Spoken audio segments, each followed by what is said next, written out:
Good evening and welcome to the 627th episode of Travel Itch. I'm Dan Schlossberg and we are in the 15th season of Travel Itch Radio, the show that lets you enjoy the pleasures of travel from the comfort of your armchair. Every week at this time, we talk to people representing destinations, hotels, airlines, railroads, car rental companies, and others in the world of travel and hospitality, from authors and bloggers to broadcasters and publicists. If it's got anything to do with travel, it's got everything to do with Travel Itch. Our guest tonight is travel author and blogger Sarah Browers. Welcome, Sarah, to Travel Itch Radio. Hey, thank you so much for having me on. It's my pleasure. In our last show, Sarah, we talked about the National Winston Churchill Museum in Fulton, Missouri, and I know you've been there. And now we're promoting another destination that's off the beaten path for most travelers, Theodore Roosevelt National Park in North Dakota. Why, in your opinion, Sarah, is it the number one national park for families?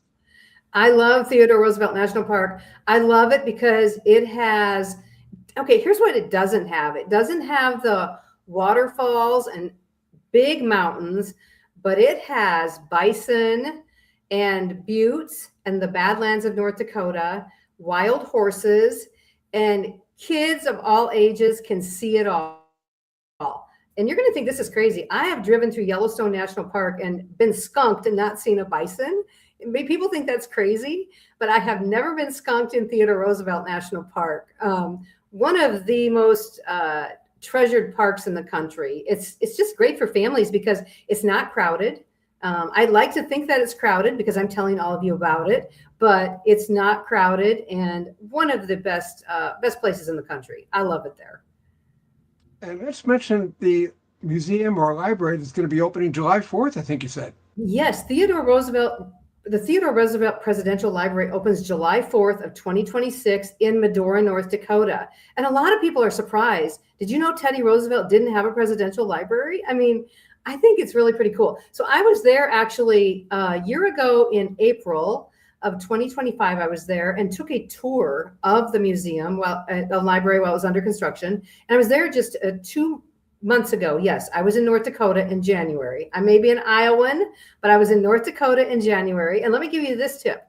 If you want to visit Theodore Roosevelt National Park in a new way, go in January. Actually, I learned for the first time that porcupines climb trees in Theodore Roosevelt National Park in January. But the Presidential Library is going to be opening in America's 250th. How cool is that? And if you want to go visit this summer, I'm going to give you a tip. You need to pay attention to the Theodore Roosevelt National Park website. And there's a Presidential Library website. You'll need a ticket ahead of time to get into the Presidential Library. So they are planning on it being very busy. And I think it's towards the end of September. You won't need a ticket ahead of time. And here's another little tip. If you want to visit Medora, North Dakota, when it's not really crowded and it's still exceptionally gorgeous and beautiful, it sits at the base of, that's where Medora is, at the south entrance to Theodore Roosevelt National Park. Go in the spring or fall. There's my little tip for you. The wild horses are what make that whole area so special. Well, you mentioned porcupines, and I love seeing wildlife in their natural habitat. That's another reason to explore Teddy Roosevelt National Park as the weather warms, isn't it? Yes. And, springtime is beautiful. And as the weather warms, nature, you have the baby bison, the baby horses, the colts.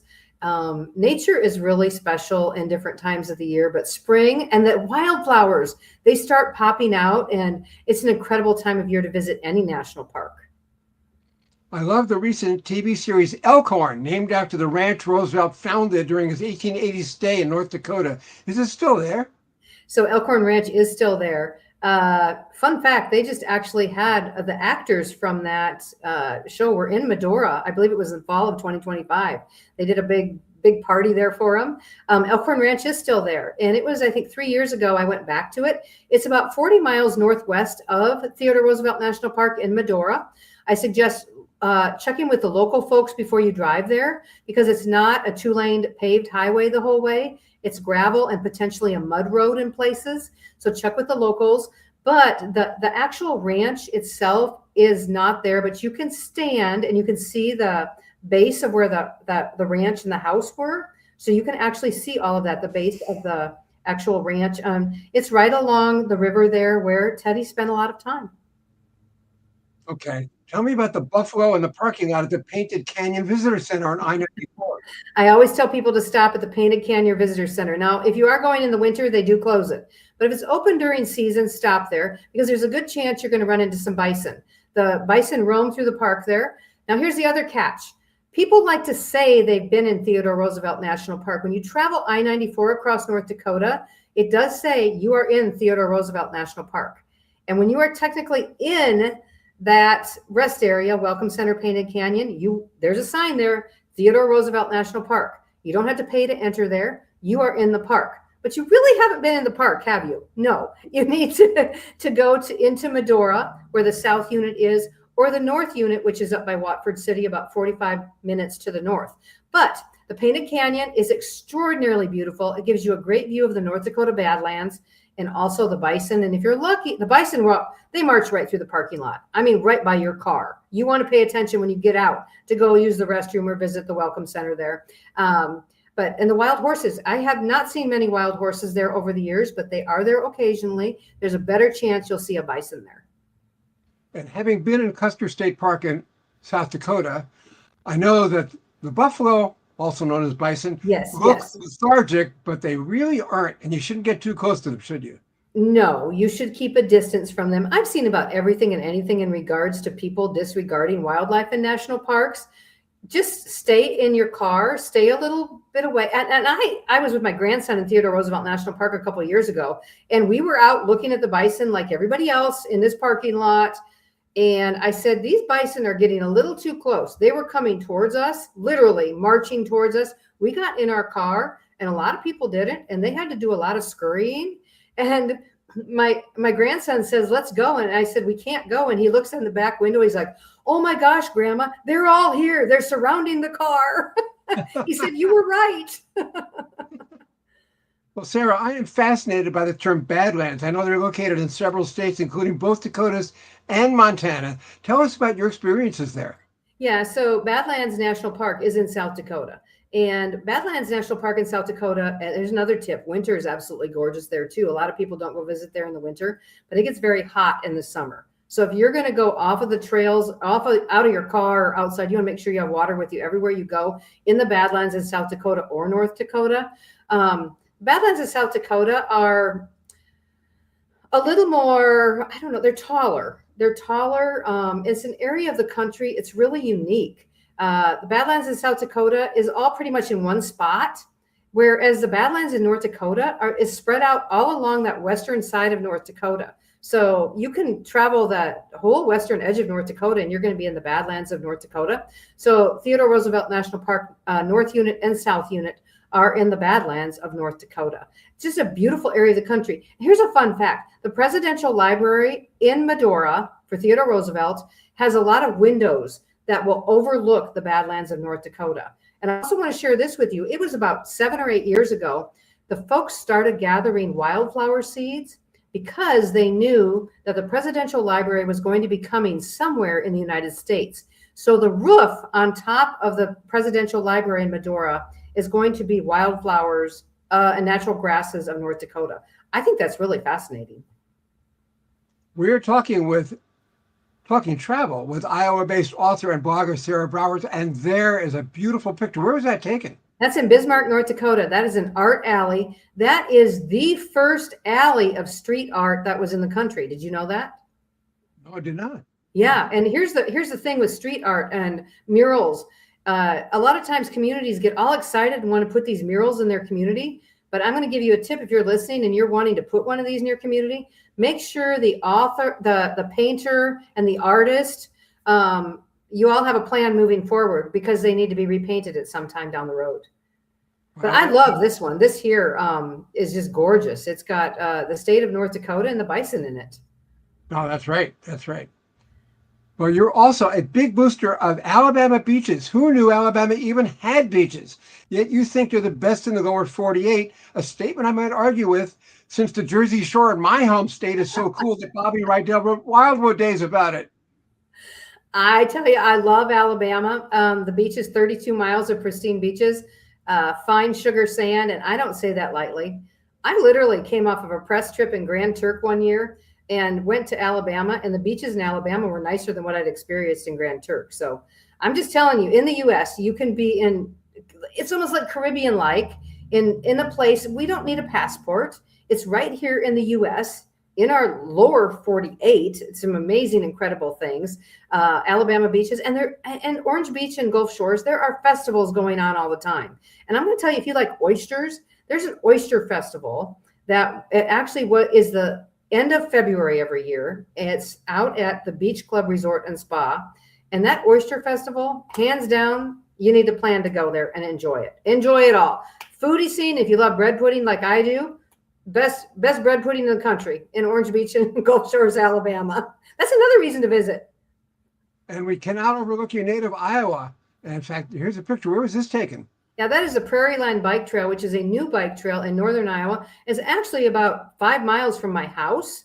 And a lot of people think bike trails, there's a difference between a bike trail and a bike route. We are looking at a bike trail. And I'm an Iowa girl, rural Iowa. This is a bike trail to me. A bike route is in a city around cars. I don't want to ride my bike where somebody could open a car door and smack it into me. I like bike trails. And if you like to bike, I'm telling you, Iowa is a great place to bike. Oh, and I'm going to go back to Gulf Shores, Alabama, because USA Today has ranked the Hugh S. Brannion Backcountry Trail #1 there for several years in a row.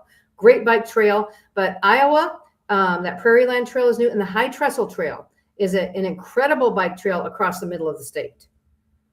And you've even written a couple of books about Iowa. Tell us about that. I have. I wrote 100 Things to Do in Iowa Before You Die and Perfect Day Iowa. And in fall of 2026, I have Iowa's Unique Eats and Eateries coming out. But Perfect Day Iowa. So let me tell you, you can have a perfect day Iowa. People love their itineraries, right? It seems like we're in an itinerary world right now. But Perfect Day Iowa is broken down into itineraries of different things to do, places to eat and things to stay in different places in Iowa. But 100 Things to Do in Iowa Before You Die is like a guidebook. And I didn't realize it was really going to be a guidebook because that's what people started doing. They threw it in the glove box of their car. They'd buy my book and just throw it in their glove box. They'd be like, okay, where does Sarah think we should go today or go tomorrow? And I jokingly say, I'll keep you in the state of Iowa a long time. People refer to Iowa as flyover country. And I own that. We own it. We are flyover country. But I'm going to show you why you need to come to Iowa. And there are many amazing things to see and do. I have a connection to Iowa, too, because I co-authored the autobiography of the late Milo Hamilton, longtime baseball broadcaster for 7 teams, including the Cubs and Astros. He was a native of Fairfield, Iowa. Oh, let me tell you about Fairfield. Fairfield has one of the most eclectic food scenes in the country. Who knew? And birding. If you're into birding, you need to go to Fairfield, Iowa. The people that own the website birdwatching.com live in Fairfield, Iowa. They know their birding. I'm telling you. That's 2 things about Fairfield, Iowa that, go. You'll love it. Okay, and where is this picture from? Okay, so this is Fort Dodge, Iowa. That is Iowa's tallest mural, and that is painted by Australian artist Guido van Helten. He has commissioned several of these grain silos across the Midwest, and I actually met him in Minot, North Dakota last summer, and I love his work. He is incredible, but what a fun way to repurpose grain silos across the Midwest. These faces on here represent the people of Fort Dodge, Iowa. And that's what he does on these grain silos. It features the people of the communities and really makes you appreciate art in a new way and also appreciate the history of communities on a grain silo. Who knew? And how about this one? That's also along Highway 20 near Fort Dodge, Iowa. Now, a lot of people are familiar with Buc-ee's. I know a lot of people are familiar with Buc-ee's because they travel and they go to a travel stop. I'm calling this Iowa's Buc-ee's, marker 126 on US Highway 20, which runs across the state. They've got everything from, pizza to deviled eggs to a boutique, a ladies' boutique in there. They've just got everything. And guess what? They have clean bathrooms. I'm just telling you, clean bathrooms at any gas station. I'm there. I'm all there. You write on your website that no one is too young or too old to travel. How old are your grandchildren, and how do they enjoy traveling with them? Or how do you My enjoy grandkids are 6 and 7 and 9. And I tell you what, when you travel with a 6 and 7 and 9-year-old, or even just one of them, you see things through different eyes. The things that I always think that they're going to just think is great, they don't. Keep it simple when you travel with youngsters. Simple is amazing. They don't need, now my grandkids will go to an amusement park, but let me tell you this, they don't need all that noise. I don't want all that noise.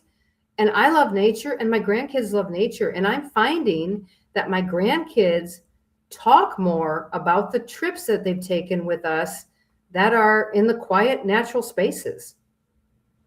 I know that your grandson has the travel bug too, since he blurted out the words you love to hear when he said, "We are explorers." What was your reaction? He did. We were hiking in Theodore Roosevelt National Park. The same day that we saw the bison that surrounded our car, he said, "We are explorers." And I was like, dang, why can't I be that excited? We as adults, I'm looking at these other people on this hiking trail, and I'm thinking, he's really excited. I mean, I was excited, but not to the level that he was. And it made me step back and really appreciate the experience of traveling with my grandkids and seeing things through his eyes. I bet he loves the chocolate produced by Van Veen Chocolates, a family-owned enterprise in Pella, Iowa, especially the sea salt caramels.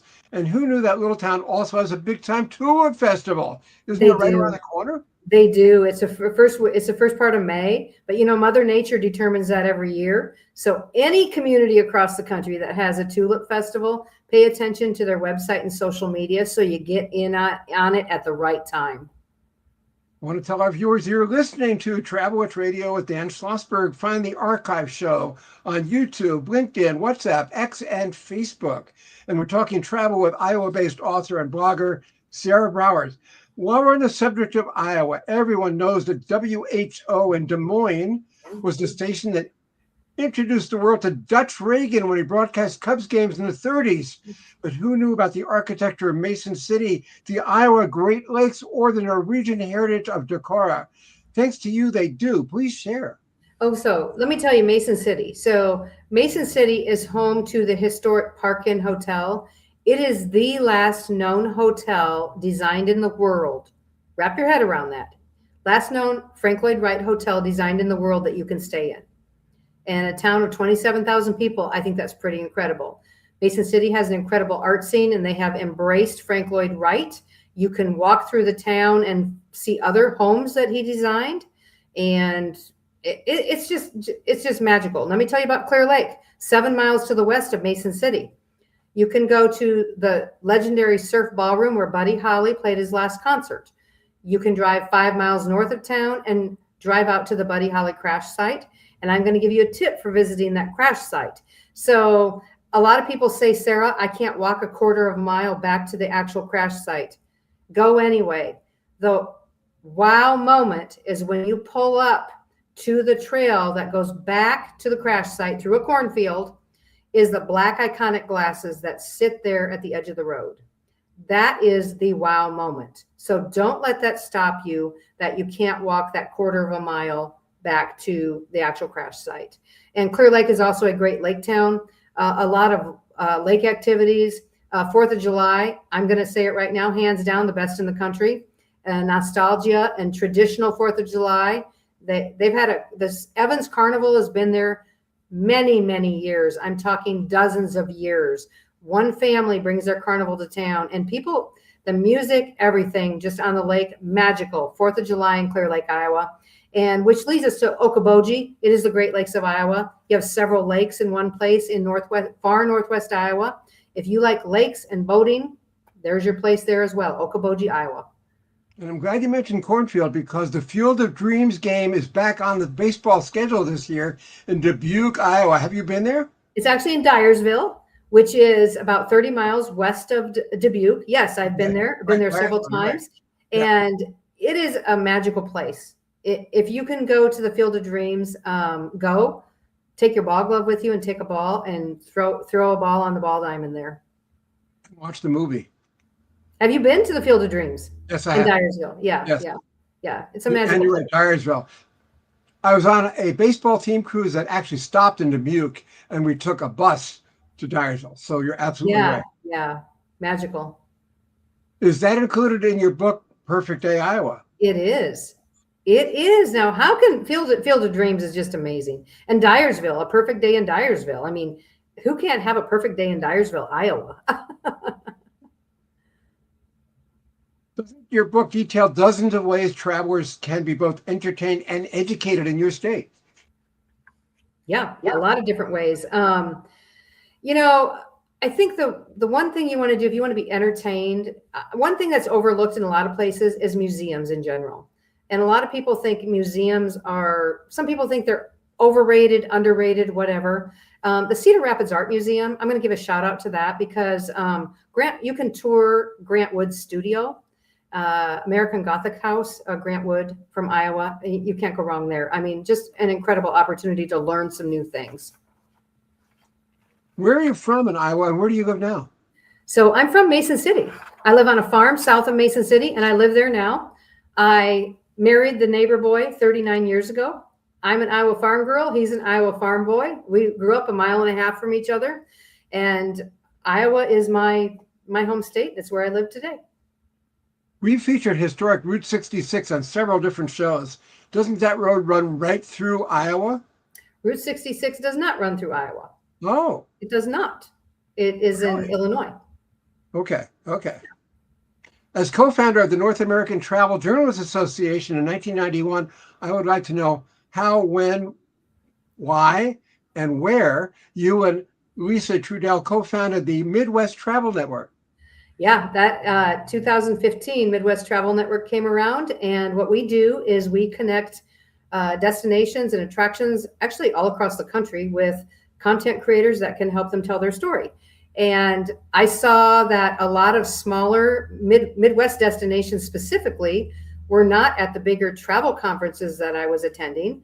And one of the first people that we connected with was Travel North Dakota in Fort Lauderdale, Florida. I'm from Iowa, Lisa's from Nebraska, and Kim Schmidt is from North Dakota, and we met in Fort Lauderdale, Florida. And the Midwest Travel Network is off and running. In 2016 to 2017, I had a lot of Midwest destinations contacting me because we had a Facebook group that was called Midwest Travel Bloggers, and we were connecting people. They wanted to know if we'd ever considered doing a conference. And I shrugged my shoulders and said, nope. Finally, in 2017, I got in my car, went over to Clear Lake, Iowa, walked into the tourism office, talked to her for 1 minute, and she says, let's do this. And I realized I couldn't do a conference 500 to 800 miles from home the first time. But now we have an annual conference. And yes, it's more than 500 miles from my house sometimes. It's more than 800 miles. But I firmly believe that the Midwest has a lot to offer. So if you're a content creator or destination in the Midwest, if you're a content creator, you don't live in the Midwest, you can be a part of our network. You just have to have an interest in writing and creating content about the Midwest, because we realize that not everybody wants to come to the Midwest. But I think everybody should. As a Superman fan, one of my bucket list things is to go to Metropolis, Illinois. Have you ever been? Yes, I have been. Yes. That's a fun place. I bet it is. We're talking travel with Iowa-based author and blogger Sarah Browers. I know your love for travel started when you were a kid, but how did you become a travel journalist? You know, I've always loved to travel. At the age of 39, I was forced to reinvent myself. So this is going to tell you how old I am. So 20 years ago, in 2006 to 2007, I spent the whole year learning how to walk again. And at that time, I had my L4, L5 had shattered into 17 pieces. I really don't know why or what. We just think it was from sports injuries over the years. And I was working as a paraeducator in the high school, working when my kids were, in school and out of school. And I'd always liked to write. But in 2006 to 2007, I was forced to reinvent myself because I had a year of physical therapy on land and then in the pool. But guess what? My husband knew I was going to go stir crazy. We had cable TV installed at our house instantly, and he bought me a laptop. And I started writing. I'd always loved to write. And at that time, my mother was going through cardiac rehab. Keep in mind, I moved 1.5 miles from where I grew up, right? So my mom stops by my house just to see how things are going. And she says, I saw Mr. Harmon today. And I said, oh, well, what did he want? Mr. Harmon was my high school advanced writing teacher. And he asked my mom if I'd ever done anything with my writing. And my mom said, what'd you tell him? She goes, I told him no. And I was like, ouch, that hurt. That really hurt. So guess what? Next thing you know, I'm starting a website. I'm finding places I can get paid to write online. And the rest is history. But because I was forced to basically reinvent myself, Travel with Sarah exists today. Midwest Travel Network exists. But it all comes from my love of writing and the conversation my mom had with my advanced writing English teacher. That's terrific. We'd love to know more about your books and awards, including the Outstanding Iowa Leadership Award you received from Travel Iowa. I did in 2019. I won, this is crazy to say, the Individual Leadership Award for the state by connecting literally thousands of people, like destinations, with people to help them tell their story. And you wrote 3 books in 1 year, 2022, starting with Perfect Day Iowa and 100 Things to Do in Iowa Before You Die. That's a lot of work from one author, and I know it because I once wrote 2 books in 1 year. And you contribute to U.S. News and World Report too? Yes, as Iowa. So content with Iowa. Yes. So I'm busy. I don't let any grass grow under my feet. But here's the deal. Busy people get things done, right? Right. When do you have time to write? And do you work on the road or just take notes and write when you come back? You know, I do a lot of writing at home. I don't do a lot of actual writing when I'm on the road unless I have to do something on the road. I focus better. I'm a late night writer. People have their times of day when they write. I think that is because I can shut social media off, tune the world out. I don't feel like I'm being summoned anywhere. And I think any writer or content creator today would tell you the same thing. Because it's hard to turn off that noise sometimes. I know it. Is there anything I haven't asked you that you would like to add, Sarah? Oh gosh, I just encourage people to get out and travel. Do it while you can. The opportunity is there today. Do it. Don't wait for tomorrow, because none of us are promised tomorrow. And if you want to do something you love, do it. Don't talk about doing it. Actually do it. I don't care what it is. Just actually do it. You will enjoy your life a lot more.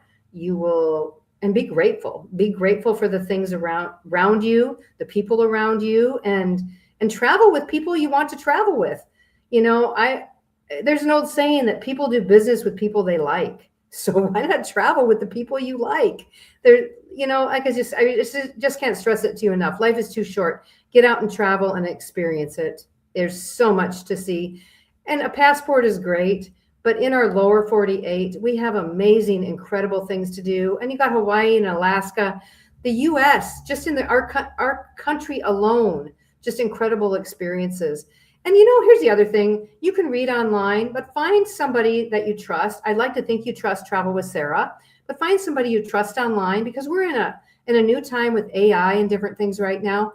Find that person that you trust and follow them and take their advice for travel. They're going to give you some good guidance and send you to places that they want to go. And I pride myself on integrity and being authentic. Authenticity matters. And if I have a good experience when I go somewhere, I'm going to share it. And if there is something that goes bad, I'm also going to let you know. But I'm also going to let you know, if you really want to go there, how you can make it good. Just because I had a bad experience doesn't mean you're going to have a bad experience either. And we can't control the weather. Sorry, weather doesn't count for bad experience. I wish it could, but it doesn't. And where can Travelwitch viewers find your work? So travelwithsarah.com with no H, and midwesttravelnetwork.com. If you're listening, if you're a content creator or a destination, reach out. We'd love to work with you. How can we help you get more people into your destination? Ultimately, as a content creator, I want to see communities grow. I want to see them thrive. I want to see main streets with hustling and bustling on them. I want to see you growing. Okay, our guest this evening on Travelwitch has been travel author and blogger Sarah Browers. Thank you, Sarah, for joining us on Travelwitch. Thank you for having me. I had a great time. I did too. Thank you. Great guest. And listeners, now that baseball is back, share the excitement with a copy of my biggest and best book, The New Baseball Bible. It's 480 pages for a little more than $1. Such a deal. It's an oversized, illustrated, unorthodox history of America's national pastime that is both a coffee table book and a bathroom book. Read it backwards and still enjoy it. That's The New Baseball Bible with Shohei Ohtani. Who else on the cover? Get it from Amazon.com tonight. And that's it for this edition of Travel Itch. We're back next week with Dan Shyrock to talk about travel by bicycle. We had a little bit of that tonight with Sarah. Now, this is Dan Schlossberg saying thank you for your time this time. Until next time, good night.